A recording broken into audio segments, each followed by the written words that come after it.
হবে না, হতে পারে না আমার নবীর সাথে তার তুলনা।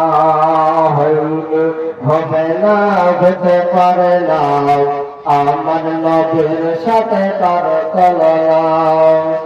ইউসুফকে দেখে যারা আগুল কেটেছে, তারা কি আমার নবীর রূপ দেখেছে?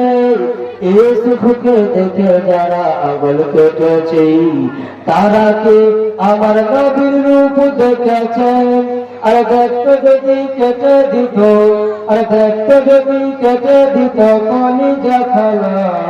হইলে হবে না, হতে পারে না আমার নবীর সাথে তার তুলনা। যার শানে আল্লাহ তাআলা করল ঘোষণা, খোলকে আজিম আমার শান মদিনা। যার শানে